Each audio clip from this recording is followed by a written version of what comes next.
Hello, my friend. Hope you are fine. Tu ne le vois certainement pas, mais en ce moment donné, je peux t'assurer que j'ai un vrai smile parce que c'est toujours une joie de te retrouver. À chaque fois, je me dis quelle grâce. Et aujourd'hui, je parlais d'un sujet que je crois, ma foi, être important. Le fait d'être à l'écoute de l'autre, qui est une manière de prendre soin des autres et aussi le fait de se confier parce que c'est aussi très important. Un jour, j'ai pensé à quelqu'un, un jour, 2 jours, et je me dis, tiens, je vais l'appeler pour prendre de ses nouvelles. Et je l'appelle, je lui demande, ça va, tu sais comment on commence une conversation, quoi. C'est généralement ça va, et tu t'imagines bien la réponse. La réponse générale, c'est ça va et toi. Alors elle me dit, ça va et toi. Et là, je lui dis, non, je veux vraiment savoir comment tu vas. Pour de vrai, est-ce que tu vas bien? Elle sourit. Elle me dit, c'est bizarre parce qu'on m'a jamais posé la question de cette façon. Et là, elle finit par me dire qu'en fait, elle va pas bien. Et elle me parle de ce qui ne va pas. Et c'est resté dans un coin de ma tête, quoi. C'est resté dans mon esprit. Et là, je me suis dit, qu'est-ce que j'ai fait pour qu'elle puisse se confier en moi?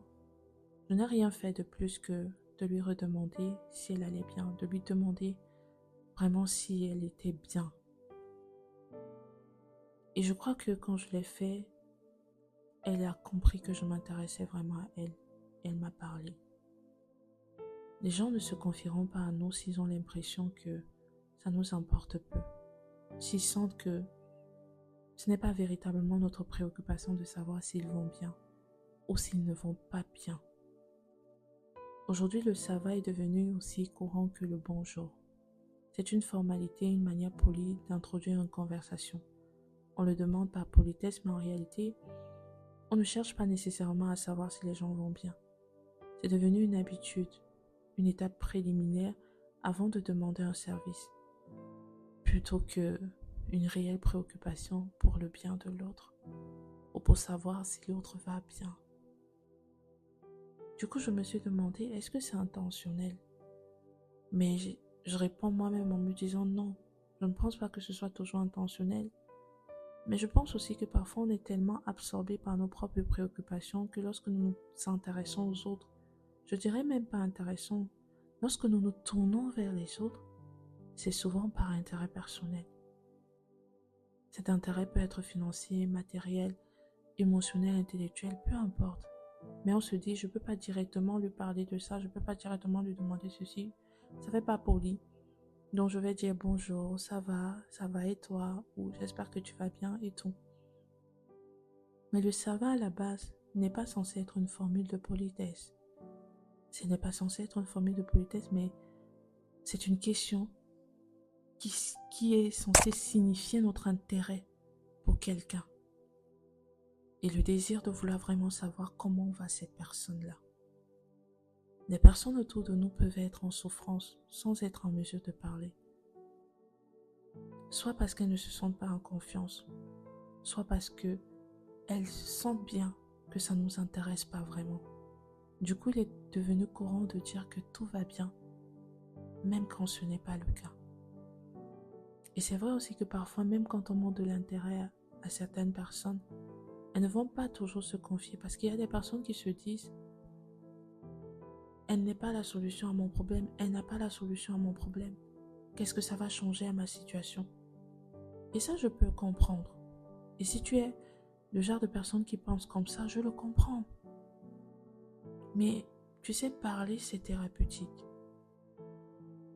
Même si la personne n'est pas la solution, s'exprimer, ça soulage vraiment l'âme. En fait, on ne réalise pas toujours que parler, s'exprimer, ça fait du bien. Se libérer d'un poids intérieur, ça soulage véritablement. Parce que quand on garde certaines choses pour nous, quand on les garde au fond de nous, ça nous détruit de l'intérieur. Et avec le temps, les dégâts deviennent très considérables et parfois même irréversibles. Par ailleurs, je voudrais dire que, en fait, insister sur le ça va ne va pas forcément amener l'autre à se confier à toi. Non. Le but n'était pas d'ailleurs de te présenter une formule magique, de te présenter une formule qui marcherait à tous les coups, non. Il est plutôt question, en fait pour moi, d'insister sur la nécessité de montrer un réel intérêt à ceux que nous aimons, à ceux qui nous entourent, à ceux que nous rencontrons, à ceux que le Seigneur met sur notre chemin. D'autant plus que la vulnérabilité n'est pas quelque chose que tout le monde se sent à l'aise de montrer à n'importe qui. Du coup, il est important de créer un environnement de confiance et d'empathie où les gens se sentent libres. Ils se sentent vraiment à l'aise de pouvoir partager leurs préoccupations, de pouvoir parler de leurs souffrances. De nos jours, exprimer sa vulnérabilité est souvent perçu comme une forme de faiblesse, ce qui rend la chose encore plus compliquée.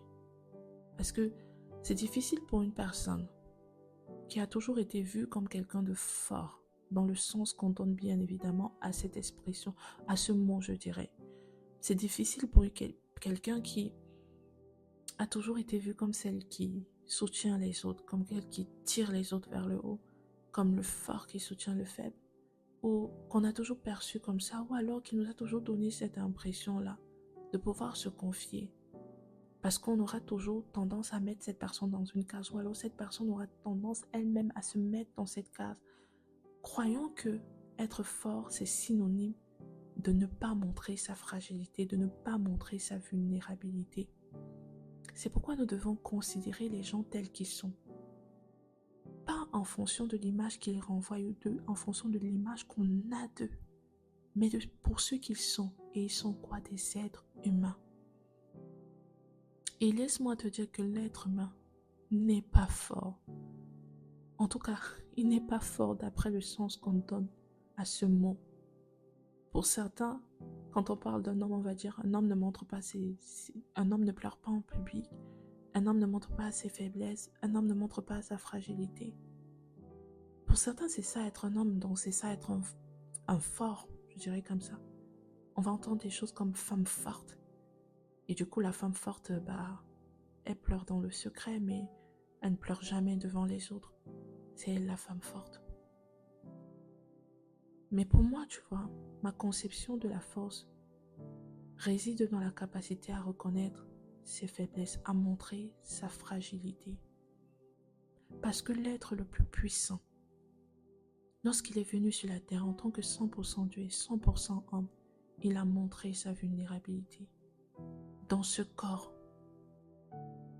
lorsqu'il a fait face, ou il devait faire face à la croix, face à cette épreuve déchirante qui devait le séparer temporairement de son Père à cause de nos péchés, il l'a exprimé en disant « Mon âme est triste jusqu'à la mort ». Il disait à ses disciples « Restez ici, veillez avec moi ». Matthieu 26, 38. Étant en agonie, il a prié intensément et sa sueur est devenue comme des gros mots de sang qui tombaient à terre. Luc 22, 44. Mais est-ce pour autant que je verrais Jésus comme quelqu'un de faible? Si on comprend comme beaucoup conçoivent la force et la faiblesse, est-ce pour autant que je verrais Jésus comme quelqu'un de moins puissant? Ou je considérerais Jésus comme quelqu'un de moins spirituel parce qu'il a pleuré quand il a vu Marie pleurer avec tous ces gens alors qu'il savait qu'il allait ressusciter Lazare? Est-ce que ça fait de lui quelqu'un de moins Dieu? Non. L'idée ne me traverserait même pas l'esprit. Je pense que toi aussi. Alors je pense qu'il est crucial de remettre en question l'idée selon laquelle la force consiste à dissimuler notre vulnérabilité. Afin de cesser de considérer la vulnérabilité comme une sorte de faiblesse dans le sens négatif. C'est montrer qui on est. C'est être simplement qui on est. Parce que ce sont des choses qui nous empêchent de prendre soin les uns des autres. Ce sont des choses qui nous empêchent de parler, de nous confier aux autres. Et parfois, ça peut sembler bien. C'est une bonne chose parfois d'être vu comme la personne forte. C'est parfois une bonne chose. Mais tu sais, parfois aussi, ça montre juste de l'orgueil. Ça témoigne simplement de l'orgueil. Oui, parfois ça témoigne de l'orgueil. Et cela, tu vois, c'est pas nécessaire. Ce n'est vraiment pas nécessaire. Pas du tout. Parce que tu le veuilles ou pas, l'être humain est comparable à l'herbe des champs, qui disparaît aussitôt que le vent souffle sur lui. Aussitôt que le vent souffle, comme l'herbe, il disparaît. Et ça souligne toute sa faiblesse, ça souligne toute sa fragilité. Ainsi, le fait de pouvoir se confier aux autres peut être aussi un exercice pour toi, pour apprendre l'humilité. Parce que tu as été un peu trop forte d'après les hommes, d'après la conception de la force selon les hommes. Et ça n'a fait que renforcer l'orgueil en toi. Il est vrai que beaucoup de gens semblent désintéressés par notre bien-être. La Bible le dit d'ailleurs, les hommes deviendront de plus en plus égoïstes et on le voit déjà. Mais il y a toujours des gens qui s'intéressent à nous, il y a toujours, même s'ils sont peu. Alors, qu'est-ce qui fait problème parfois? Je crois que c'est souvent parce qu'on choisit aussi de rester derrière un mur que nous avons érigé autour de nous, comme une armure puissante. Cette armure nous donne une apparence de force et d'assurance, alors même que nous sommes parfois au bord du gouffre. Je crois que plus que jamais, il est temps que les choses changent. Il est temps de changer ce système de pensée. À la longue, porter un masque de bien-être alors qu'on ne va pas bien du tout va devenir extrêmement pesant. Comme je le disais vendredi dernier, ce sont des choses aussi qui nous amènent à vivre ce sentiment profond de solitude. Garder les choses pour soi. Ouvrons nos cœurs. Parlons de ce qui nous trouble. Apprenons à prendre soin les uns des autres, à nous soucier réellement du bien-être des personnes que nous côtoyons, sans chercher un bénéfice personnel si ce n'est de les voir s'épanouir. Et lorsque quelqu'un nous fait suffisamment confiance pour partager ses luttes avec nous, prenons cela au sérieux. Engageons-nous à prier pour lui et allons offrir notre patience, peu importe le nombre de fois qu'il aura besoin de nous parler encore et encore de la même chose, de la même situation. Parce que se répéter, en effet, est une réaction normale en cas de blessure profonde. Pour certains, c'est une manière de soulager la douleur. Et cela témoigne parfois de l'ampleur du mal-être dont il faudra par la suite accepter aussi de guérir. Écouter les autres et se rendre disponible pour ceux qui souffrent est une façon de témoigner de l'attention, de témoigner du soutien. Parfois, on veut faire des grandes choses, on veut accomplir des grandes choses. Alors que c'est souvent dans des petites attentions, dans de toutes petites attentions que nous pouvons vraiment apporter du réconfort et manifester de l'amour. Prendre soin les uns des autres nous apprend à marcher dans l'amour et la bonté, comme le souligne Hébreux 10, 24. En prenant conscience des souffrances et les douleurs des autres, nous apprenons la compassion de manière profonde et authentique. Alors je te demande, c'est quand la dernière fois que tu as vraiment pris des nouvelles de quelqu'un? Avec l'intention réelle de savoir si cette personne va bien. C'est quand la dernière fois que tu as investi de toi, de ton temps, de tes oreilles pour quelqu'un, pas forcément un proche, même une connaissance, n'importe qui, c'est quand la dernière fois? Je t'encourage vraiment à le faire. Si tu souhaites marcher dans l'amour. Et toi, c'est quand la dernière fois que tu as partagé tes propres préoccupations? C'est quand la dernière fois que tu as parlé réellement de ce qui te dérange? Qu'est-ce qui te pèse en ce moment donné? Qu'est-ce qui te fait verser les larmes en secret? Je t'encourage à en parler. À permettre pour une fois que quelqu'un d'autre prenne soin de toi comme tu le fais souvent pour les autres. Et il y a quelqu'un aujourd'hui qui m'écoute et qui se dit, moi je l'ai déjà fait, je me suis confiée, ça n'a rien changé. J'ai parlé et j'ai l'impression qu'ils ne comprennent pas ce que je vis. Ils ne comprennent pas, ils n'arrivent pas à mesurer. Ça ne les intéresse pas plus que ça. Ils sont passés très vite à autre chose. Ou ça n'a rien changé pour moi. Dans ce cas, moi je te présente alors le Christ. Parce que lui, tu vois, ça rate jamais. Tu sais pourquoi? Parce que Christ a été comme nous. Il a été dans ce corps. Hébreux 4, de 14 à 16 le rappelle. Il a été tenté en toutes choses. Il comprend nos faiblesses parce qu'il a été dans ce corps. Il a été tenté en toutes choses. Mais il n'a point péché.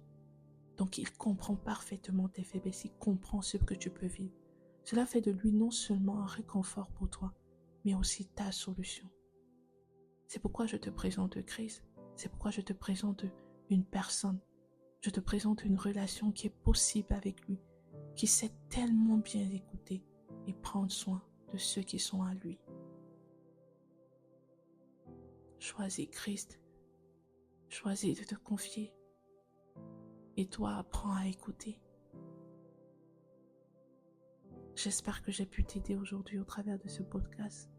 Que le Seigneur te bénisse abondamment. Quant à moi, je te donne rendez-vous à vendredi, la semaine prochaine.